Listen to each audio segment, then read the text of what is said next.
Hello, my fellow Ripplers. This is Chris Miles, your cash flow expert and anti-financial advisor, welcoming you out for another show that's for you and about you. Those who work so hard for your money and you're ready for your money to start working harder for you now. You want that freedom, that cash flow, that prosperity today, not 30 or 40 years from now, but right now. So you work because you want to, so you can do what you love with those you love whenever you want to. But it's more than just your own fun and comfort and convenience and becoming rich and things like that. We're not talking about driving extravagant cars and yachts and airplanes and things like that.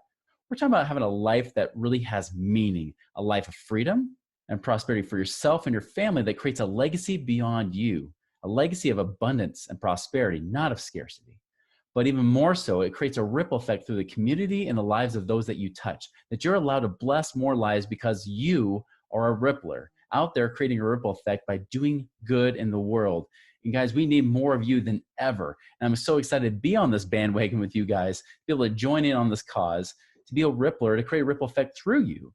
And I can't tell you how grateful I am that you guys have been a part of this movement. Again, not just because you guys are listening to this show and I see that the show is growing every week, but on top of that, it's actually incredible to see just and hearing the stories you guys come out with, like when I hear people say, hey, just listen to your show, I found 2,000 a month, or hey, Chris, like, hey, I'm starting to do some of these things right now. And I'm now creating a ripple effect, or I'm teaching my kids and that kind of stuff lights me up, guys, because all the pain and the hassle that I went through for years, right? Especially during that last recession, all that time, I remember thinking, man, all this pain I'm going through, being over $1 million in debt, learning how to retire twice, to do it a second time, to make it work again, make sure that these principles are proven to be true. And I remember thinking, if I could just help one person because of the things I'm going through, that would be worth it. And guys, you guys are into the thousands and tens of thousands. And I know this ripple effect's gone way beyond that too. And so I'm grateful to be a part of this. Thank you so much. Hey, as a quick reminder, check out our website, moneyripples.com. There's good stuff on there. Check it out. Okay, today, guys, I know I just kind of went on a little gratitude rant, and I hope you don't mind because I am grateful for you guys. But I want to talk about things that have been on my mind lately, especially with everything going on, right? The thing I see that there's so much speculation. So many people are they want a prophet to come out and say, here's what's going to happen, right? Here's what's going to happen with this or with that or whatever. And sure, I've got some things right, like things that I've been saying that have come true. Heck, even when I've talked about before, I said, hey guys, get those lines of credit open and get the cash out now. Wells Fargo just last week announced they're shutting down lines of credit, including home equity lines of credit. Bank of America said the same thing. The bigger banks are already doing it and guaranteed the smaller banks will follow suit, right? Those are things that I've said, but I want to go deeper. I want to go into what's really the danger here, because everybody's talking about a stupid virus, and they're talking about this and that. And yeah, I get it. It's rough and it's not nice. It's not pleasant, especially for some people. I'll tell you though, prosperity can never be lived in fear. You cannot expect to live in fear and prosper and be abundant. You can't be abundant when you have fear and scarcity in your life. Fear and scarcity and doubt and all these things only drives money away from you. It drives prosperity away from you. When I talk about prosperity, guys, I'm not just talking about making a lot of money. I'm also talking about happiness, joy, meaningful relationships in your life with your family or loved ones, mental health, right? All of these things are part of the same whole. These are true principles, whether you want them to work or not, they work. So even if you say, hey, I don't believe in them, doesn't matter. They're going to work anyways, or they're going to work against you either way. And so there's something I fear a lot more than a virus right now. In fact, honestly, the virus to me is not that scary. I know some of you guys will be ticked by me saying that. I'm sorry. I'll come out and say it. I don't wear masks because I don't feel the need to. Plus, there's nobody really around me anyways. So other than my family, my 5 million kids, right? But the truth is I'm not going out in public that much anyways. But you know what? I choose not to live in that fear. Now, that doesn't mean I don't respect and I want people to be kept safe, especially if they're older, they're immune compromised. I get that. But here's the thing, guys, is that when it comes to prosperity, you cannot live a life hiding. You cannot live your life just hunkering down in a hole. I have friends in Spain right now, guys. I got friends in Spain right now that have been quarantined for months, for over a month and a half now. And guess what? Their numbers are barely started to decrease. It didn't take 2 weeks. Remember, it was supposed to be 2 weeks of quarantine and we're supposed to be fine, right? It didn't take that much time. But now there's more fear going on. Now, finally, they're actually able to go on little walks without a dog. They can go more than 10 meters away from their house now, but only for a few hours, like for an hour or two a day. That's it. And that's going to get better. But guys, the thing that's in the danger of our country is not a virus. It's not about whether or not you're going outside with a mask or not. That's not what's in trouble right now. The true thing that's the trouble is scarcity. As I said, scarcity drives away money. It drives away resource. It drives away happiness, joy. It drives away people. That scarcity is a disease. That is a virus that keeps coming back. And it has been since the beginning of time. That is something that's destroying much, much more. It's destroying governments. It's destroying jobs. It's destroying people. People are giving in to scarcity. There's more people dying here in the state of Utah from suicides, of the increased number of suicides, than there are deaths from a virus, right? There's way more deaths from that, from drug overdoses and things of that nature. Guys, the real thing that kills us, the real scare here is our minds. And I'll tell you, there's two primary things with scarcity that I'm worried about. One is a concept called learned helplessness. Now, I remember in taking my psychology classes in college, and maybe you guys did too, is that they did a study. They said, all right, we're going to take a dog, right? And this is back before we had PETA, right? This is back before those days when they protected animals. But they took a dog and they had a floor, and there was a little separation between the two floors, right? So one side they could have electrified. So they had like a little kind of cage that they could electrify the floor. On the other side of this little mini wall, it's just like a short little wall that you could hop over. There's another side that they could electrocute as well. So of course, they just like with Pavlov's experiment with ringing the bell, they said, hey, let's see what happens if we shock the floor. So they shock the floor on a dog, and naturally the dog jumps over to the other side to get relief. It wants to avoid the pain.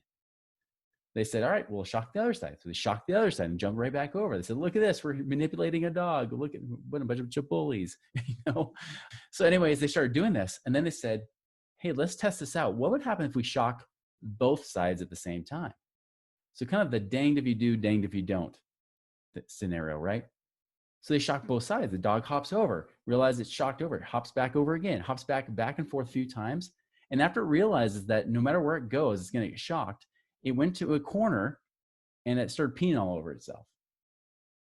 It got to the point where it said, why should I keep jumping? And so it stopped and it just sat there shivering, right? Obviously, this is really cruel treatment. It makes you feel for the dog, obviously, or the dogs. I'm sure they did this for more than one.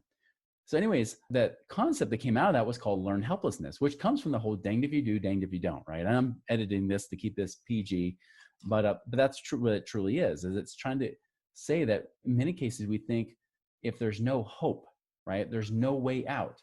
Many of you guys might feel this way about your own money anyways. Some of you guys might be thinking, hey, I'm just starting to get ahead, and then all this crap hits the fan, and now I'm right back in the struggle, right? And I get that. Some of you are thinking like, oh, it's just about to retire, and then bam, there went my stocks, there went my mutual funds, right? And all that kind of stuff. That's the kind of thing we're talking about with learned helplessness, is that when people start to believe that no matter what they do, no matter what choice they make, they're doomed, that they're doomed to a life of misery, or they're doomed to a life of lack, lack of money, a lack of joy, lack of time, whatever that might be. That is what I mean by learned helplessness. That right there, guys, there's a lot of that happening right now. People think, oh, we just came out of recession, over a decade ago. Now we're going to another one, possibly even a depression. So what's the use, right? And when people get depressed, they start doing crazy things. We've already seen this, right? We've already seen some craziness happen. I mean, you're hearing stories about people clapping from their balconies when people get arrested on the streets because they want out.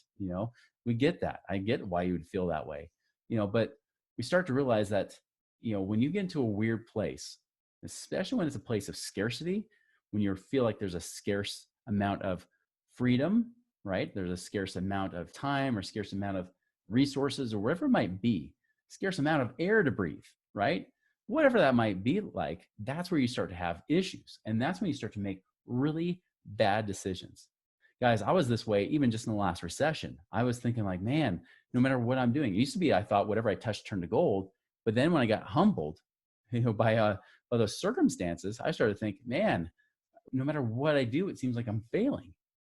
And that's a bad, deep, dark place to be in. Like I remember just being in that place thinking, oh my goodness, how am I going to get out of this mess? Right. And that's a hard place to be. So beware of that. The other one I would be aware of now is also entitlement. Entitlement is very much a scarcity driven type of emotion and belief, even, right? We're already seeing this right now. Like there's a family member that recently absolutely despises government money. And so he got a stimulus check, right? I wasn't fortunate to get a stimulus check, but that's fine, but he got the stimulus check and he's like, oh, I hate that they sent me this check. And then when he was asked, are you going to give it back to the government? He's like, oh, no, I'm going to spend it. Right. And there's a lot of people thinking that somehow the government should bail them out. Like they are somehow responsible for their freedom or have even the key to their freedom. And so they start thinking they're entitled to it. Hey, I'm entitled that somebody should pay my rent for me because I didn't do this. This isn't my fault. Guys, life happens. You're not entitled to squat. You don't deserve anything. The only thing you deserve is to align yourself with principles, follow them, and then accept the consequence, good or bad. So for example, like I know that if I create value for people, inevitably prosperity follows, and it's not just money.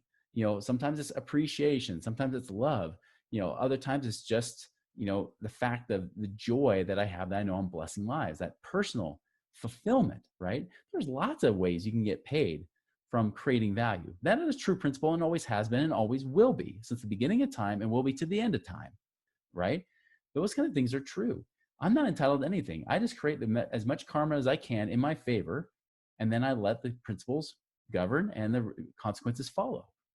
That's all it is, guys. It's purely just about that. It's how we let those consequences follow, doing good, following your line yourselves with principles. When I violate principles, especially if it's consistent, I will get a result. The result's usually not prosperity. It's usually becoming impoverished, That's the thing. And that's why you always got to check yourself with the emotions and the beliefs that you have. Guys, you're not entitled to government money. In fact, the one thing I'm worried about is that when people start becoming entitled to that money, then they believe that somehow people got to bail them out and they stop producing. They stop being creators. They start becoming consumers. And creators are what drives this economy. If you want anything to be resolved, if you want true prosperity for a whole society, we got to go from a place of consumerism to a place of being a creator.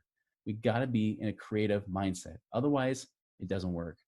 So guys, that's my thing. I want you guys to really take this in depth, avoid the entitlement, avoid feeling helpless because there always is hope. I'm telling you guys, there's many of us prospering right now, not because we just got lucky, but because we follow and align ourselves with principles. You do that, you become a master and a student of those principles. And many of these episodes in this show talk about many of them. If you do that, prosperity will inevitably follow one way or the other. And I remember it happened to me in 2009, August 2009. I remember I released myself. I said, God, I submit myself to you. I know that I've been going through this for the last year and a half, the struggle, right? Really, it felt like the last 2 years, I was going through that struggle of scarcity. And I finally just said, listen, I know these principles work. They're from you. I'll just follow them. I don't care if it takes 20 years. I will keep following these principles because I know they have to work. And you know what happened, guys? It was after I got to that place of submission, that place where I was able to just say, you know what? I'm okay. I'm going to keep doing what I know is right and let the consequence follow. That is exactly when by October, just 2 months later, that is when everything turned around for me and I started to pull myself out of that hole. Guys, these things work. Get to a place of hope, get to a place of abundance and prosperity, and watch what will happen. Your life will be drastically different than the lives of those out there and around you in the world today. If the world could just hold on to this and truly grasp this, guys, most of these problems that are in the media right now, the media wouldn't have that much to report. They would just come up with crap, which they already do anyways. But guys, give them something new to report on. Do and be something better. That is my challenge for you guys today. I hope you make it a wonderful and prosperous week. And we'll see you later.